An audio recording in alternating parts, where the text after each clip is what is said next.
तर मित्रांनो बघा आमच्या गावातले सगळ्यांनी तिथे बघा कंपनी बघायला.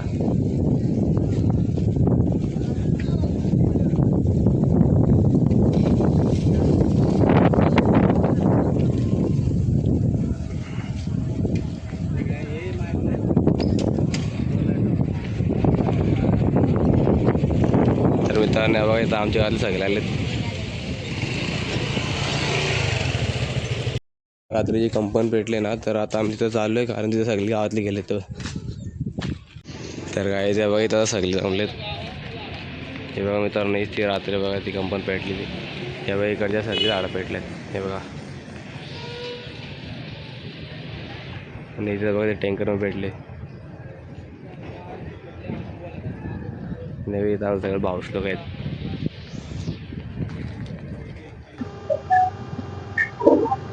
सोमवारी सायंकाळीच्या सुमारास अंबरनाथ आनंदनगर मध्ये भीषण आग लागली होती. सध्या त्याच कंपनी जवळ आहे श्री गणेश रासायनिक कंपनी आहेत. याच कंपनीमध्ये मोठ्या प्रमाणात एकामागे एक मोठ्या प्रमाणात स्फोट झाले होते आणि भीषण आग या ठिकाणी लागली होती. मागच्या बाजूला जर आपण बघितले जांभोळी ठाकूरवाडा परिसर आहे, गाव आहे आणि या गावामध्ये जे रहिवासी आहेत ते आग लागल्यानंतर जीव मुठीत धरून या ठिकाणी पळाले होते, कारण की आपला जीव वाचवण्यासाठी धडपड करत होते. रात्रभर ते रस्त्यावर थांबले होते, रस्त्यावर झोपले होते, कारण की बाजूला जर बघितलं मोठ्या प्रमाणात इमारती आहेत आणि आग लागल्यानंतर आता त्यांच्यामध्ये एक भीतीचं वातावरण पसरलंय. काय सांगाल, जेव्हा आग लागली तेव्हा तुम्ही मागे होता, काय झालं? जेव्हा आग लागली तेव्हा जोरातून स्फोट झाला. आम्ही सगळी भीती म्हणून सगळी पोरं बाळा घेऊन आम्ही पळालो आणि पळायला आम्हाला रस्ता एकच आहे, जास्ती काही नाही. आमचा ही कंपनी झाली रस्ता आमचा गाडी येण्याचा होता, तो रस्ता अडवलाय. पण अशी घाण कंपनी आमच्या आदिवासी राहण्या ठिकाणी ना पाहिजे. आम्हाला धोका आहे कंपनीचा. आम्हाला केमिकलच्या कंपनी कोणतीच नको जवळ गावाची. साहेब होते आमची 1000-2000 वस्ती आहे आमची आदिवासीची.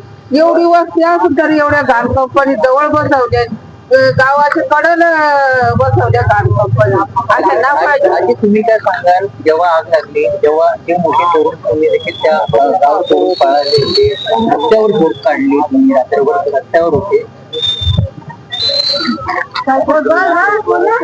तुम्ही रस्त्यावर आम्ही आग लागली तेव्हा तू पळायचं म्हाताऱ्यांना तुम्ही काय सांगाल जेव्हा आग लागली भीतीचं वातावरण?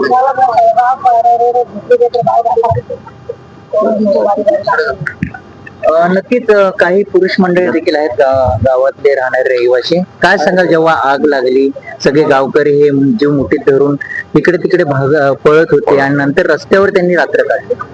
नाही, जेव्हा संध्याकाळी 5:45 दरम्यान जी आग लागली ना, आग एवढी भयानक होती की अगदी खूप एवढ्या याच्यात की भीतीचं वातावरण होतं की गावात एक माणूस राहिला नाही. म्हणजे अशा वेळेस जर एखाद्या ठिकाणी अशी घटना घडते, आणि ही पहिल्यांदाच घडल्या असे नाही, याच्या मागे पण एक 3-4 वेळा अशा घटना घडलेल्या आहेत पाठीमागे, की एखाद्या मोठ्या रासायनिक कंपनीला आग लागते आणि मग त्याचा इफेक्ट एवढा जोरात होतो ते गाव सोडून पळायला लागतो रहिवाशांना. म्हणजे आम्ही स्थानिक आहे तिथले, आणि एवढ्या अशा कंपनीत म्हणजे इंजिनिअरिंग होऊन बाजूला आहे आणि इथे ह्या गावाच्या बाजूला आदिवासी वस्ती, खूप मोठी वस्ती, आणि अशा ठिकाणी आणून तुम्ही केमिकल प्लांट बसवलेत. आणि ते केमिकल प्लांट पण एवढे हे ज्वलनशील आहेत किंवा घातक आहेत की थोडं जरी हे झालं ना तर तुम्ही पाठीमागं बघितलं कितीतरी घरांचं नुकसान पण झालंय, किंवा म्हणजे गावात माणूस नाही. अशा वेळेला एखाद्या गावात बाहेरचे लोक पण आता खूप आहेत, म्हणजे चोरी बिरी व्हायचा किंवा इतर काही घटना व्हायचे खूप मोठं प्रमाण वाढेल असं याच्याने. आणि कंपन्या स्थलांतर झाल्या पाहिजे अशी मागणी का? 100% झाल्या पाहिजेत, कारण एवढा मोठा परिसर आहे आणि आनंदनगर मध्ये एवढ्या कंपन्या आहेत. आनंदनगरच फक्त जेव्हा न्यूजला दाखवलं जाते किंवा बातमी बनली जाते तेव्हा आनंदनगर म्हणूनच त्याची हेडलाईन असते, पण त्याच्यामध्ये जे गाव आहेत, ज्या वस्ती आहेत, म्हणजे आता हे उदाहरणार्थ ठाकूरपाड आहे, ठाकूरपाड्याचं कुठे नावच नाही, पण आदिवासी वस्ती आहेत ना ह्याच्या किंवा कुठल्याही वस्तीच्या बाजूला जे केमिकल प्लांट आहेत हे इथून बंद झाले पाहिजे. तुम्ही काय सांगाल, किती गाव आहे त्या ठिकाणी, किती लोक राहतात, किती लोक? 2-3 वस्ती आहे गावामध्ये, आणि पहिल्यापासून एमआरसी याच्या अगोदरच आमचं गाव होतं. आम्ही त्यांना सांगितलं आमचं गोरचर होतं 40 एकर, 7-12 40 एकर ती गोरचर आम्ही इकडून झालं एमआरसी. आणि आम्हाला हॉस्पिटल सोय नाही, काहीच नाही, आणि गावाला जागा पण नाही केली. आणि हा रोड सँक्शन झाला होता, गावकीचा रोड होता त्याल्यावरती झाला. माझ्या ऍक्च्युअली पेपर पण आहेत. काल आम्ही एवढे लोक पळाली, कोण कुठे पळत होता, कोण कुठे पळत होता, आमचे ढोरे बिरे एवढे पळाले. आता दादाचे आमचे 4 गायी पण आलेले नाही, त्यातल्या 2 म्हशी पण गायब झाले. त्याच्यामध्ये बैल बघून सोडले, ते लोक कुठे पळाले कोणी शोधले भेटलेच नाही अजून. आणि एवढं जर असं होत असेल, आमची कोणती केमिकल कंपनी हटवा तुम्ही, आता इंजिनिअरिंग प्लॉटिंग पाहा, आमची काय हरकत नाही नसते. तर तुम्ही प्लॉटिंग तर पाडता ते विचारत नाही. एजंट लोक प्लॉटिंग पाडतात आणि एमर्जन्सी पोर्टअप करतात. एमर्जन्सी फायर लोक त्यांची बघा, फायर कोण सगळ्या कंपनी फायर ब्रिगेडच्या लाईन बंद आहेत. त्याच्यामध्ये अधिकारी एमर्जन्सी अधिकारी स्माईल आहेत, कारण फायर ब्रिगेड चालू जर असतं तर एवढी आग लागलीच नसते. नक्कीच हे होते गावकरी आणि त्यांची मागणी आता एकच आहे, जे आनंदनगर एमआयडीसी मध्ये ज्या रासायनिक कंपनी आहेत त्यांचं स्थलांतर करायची मागणी आता हे गावकरी करत आहे. आपला जीव वाचवण्यासाठी आता सध्या सुद्धा हे लोक या कंपनीच्या बाहेर जमलेले आहेत. एकच मागणी आहे त्यांची की ही धोकादायक कंपनी असेल किंवा या कंपनीसारख्या इतर धोकादायक कंपन्या स्थलांतर करावं. काय सांगाल, काल काय परिस्थिती होती नेमकी? काल काय परिस्थिती, काल एक टायमाने सुमार आलं, एकदम स्फोट जोरात झाला. लोक पोरं बाळ बघा, कोटी दरवाजा सगळं उघडं टाकून सगळे पळाले जीव वाचवायसाठी. कोणीच घरी थांबणार नाही आणि कोणी घराची विषय केला ना, पोरं बाळा घेऊन जीव वाचवायसाठी जाऊन रस्त्यावर राहिले. रातभर रोडवर राहिलो, रातभर पोरं जेवण राहिलं रोडवर, पोरं बाळा जेवण. जेवणाची वगैरे काय जेवणाची वगैरे फक्त पाठवली. आम्हाला एका वेळी एकाने बोलत होते. केमिकलच्या रासायनिक कारखान्याला काल सायंकाळचा तुम्हाला भीषण आग लागली आणि या आगीमध्ये अतिशय मोठमोठे स्फोट होत होते. या स्फोटांमुळे या कंपनीच्या अगदी मागच्याच बाजूला असलेल्या सातूरपाडा गावातल्या लोकांवर अक्षरशः आपली घरदारं त्याची सोडून पळण्याची वेळ आली होती आपला जीव वाचवण्यासाठी. ही सगळी लोक आता या कंपनीच्या बाहेर जमलेले आहेत. ते स्थानिक ग्रामस्थ आहेत. यांची एकच मागणी आहे की अशा धोकादायक कंपन्यांचं या एमआयडीसीतून म्हणजे गावाजवळून तरी किमान स्थलांतर केलं जावं. लोकांशी आपण बोलूयात. काल काय झालं होतं नेमकं, सांगा संध्याकाळी सांगा. काल 5:30च्या दरम्यान आग लागले होते.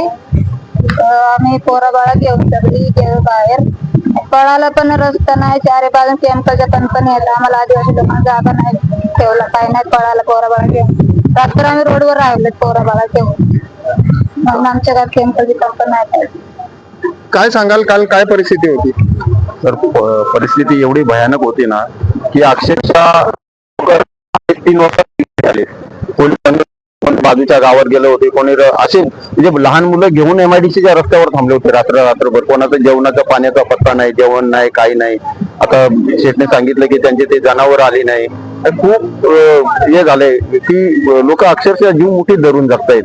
आणि इंजिनिअरिंग झोन किंवा फार्मसी कंपनी असताना इकडे 2-4 कंपन्या अशा टाकल्यात की ते अत्यंत घातक रसायन बनवतात.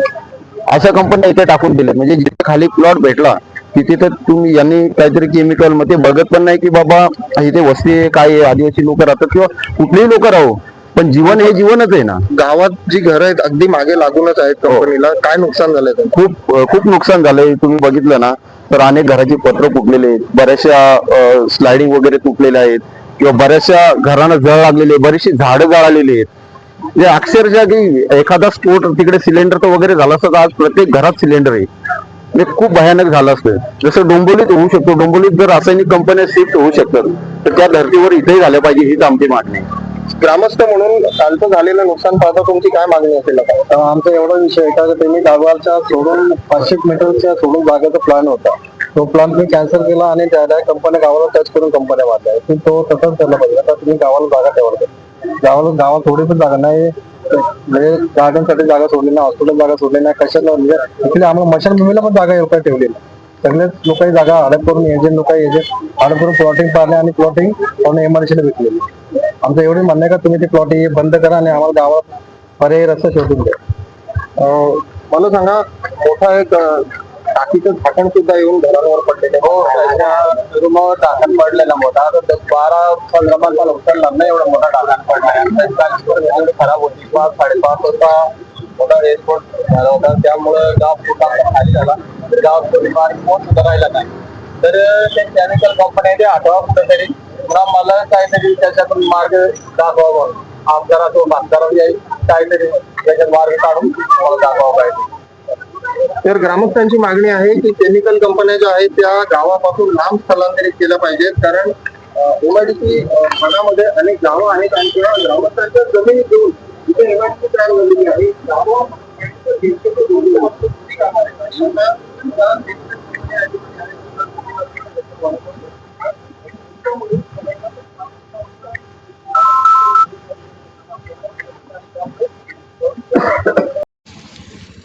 तर गाईज इथे बघा सगळे न्यूजवाले आलेत. तर आता मी तुम्हाला दाखवणार आहे इथं काल रात्रीचा बघा हे सगळा पेटला आहे बघा. इथे किती कंपनी आहे आणि या बघा इथं किती गाड्या पेटल्या तुम्हाला दाखवतो का मी. हे बघा इथे एक आहे आणि ते बघा आतमध्ये एक आहे.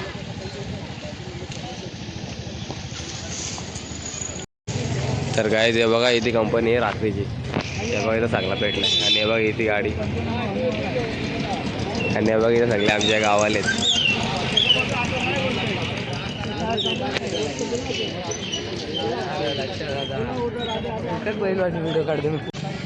तर मित्रांनो हे बघा इथून चांगला दिसतो ज्या रात्रीचा हाय. हे बघा आकार राखराख झालाय.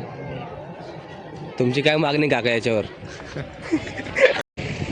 तर मित्रांनो काल रात्री इथं कोणाची हिंमत पण होती उभा राहायची, कारण इथे एवढी आग लागलेली. हे बघा तिथे टँकर इथं आणि हे बघा इथं सगळे आमच्या गावाले. ते बघा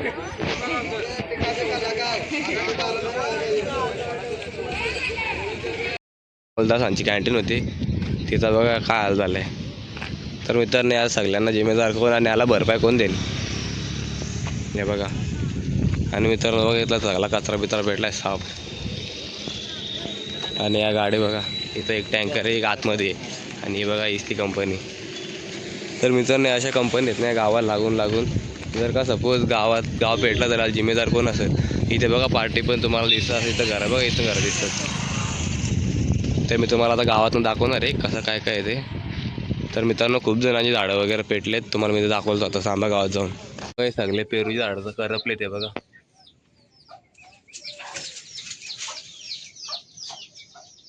तर मित्रांनो तुम्हाला दाखवते बघा. हे बघा सगळे झाडं करपले पेरूची. हे बघा इथं पण हे सगळे झाडं करपले ते बघा. हे बघा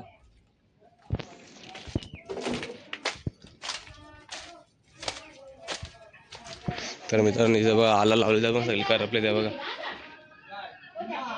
हे बघा मित्रांनो शेकटा झाड पण करपलं आहे बघा. हे बघा हे बघा मित्रांनो हे बघा तुम्हाला दाखवते. हे बघा सगळे लाल पडलेत आणि नशीब इथं आग आलं नाही बघा. इथं फाटेच सगळे आहे बघा.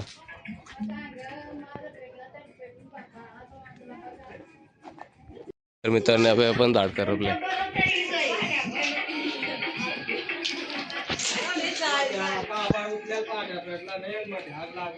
मित्रांनो बघा यांचा घराला जायला लागलंय. कारण त्या पेटल्या ना दाखवलं ना. तर मित्रांनो या बघा झाकण तर पडल्या ना त्या पहिल्या याच्या पडलेला. हे भिंतीवर या बघा सगळे पत्रा फोडलेत. याच्यावरून याच्यावर पडून त्या भिंत फुटले डायरेक्ट. याच्या पडून तर खाली पडलाय. आता जर का इथं भिंत नसती तर कुठं आला असता डायरेक्ट गावात अजून नुकसान झालं असतं. इथं बघा मित्रांनो बाया इथं राहत होते. हे बघा सगळा फोडून टाकला तरी त्यांना राहायलाच लागेल तिथं. हे बघा सगळा मित्रांनो सगळं चालला पण आहे. आणि बघा मित्रांनो या टाकायच्या राठी फुटत होत्या मग. लाईट बंद झालं सर. लाईट नाही, लाईट येते त्यांची गेली. बघा मित्रांनो याची कट केली ना लाईन लगेच. तर मित्रांनो या बघा याच्या टाकी काल रात्री बघा ते मोठे मोठे डोम निघत होते ते याची होते. झाला ना त्याला पण आग लागली थोडी आतमध्ये जळले बोलत. हा किती मोठं तुम्ही याच्या सायझून अंदाज लावू शकतात. आणि ते झाकण बघा इथं पडलं आणि बघा सगळे पत्रा बित्रा भिंत फोडले डायरेक्ट. आणि मित्रांनो तुम्हाला हनुमान मंदिर दाखवतो थांबा आमच्या इथलं. हे बघा जस्ट कंपनीच्या बाजूला हनुमान मंदिर गावातला. हे बघा त्याला काय नाही झालं कारण की आजूबाजू सगळा साफ होता. या बघा इथला सगळा पेटलाय. आणि या बघा ही टाकी बिकी पेटली इथं. हे झाड टाका गेलाय कामातून. हे बघा मित्रांनो इकडे दरवाजे पेटलेत. आम्हाला बघा कंपनीपासून लई धोका आहे कारण की आता आम्हाला एवढ्यात केमिकलच्या कधी कंपन्याच नको, कारण की असं असलं तर आम्ही एक दिवस 100% आमचा गावाचं काम फिट होणार आहे. हे बघा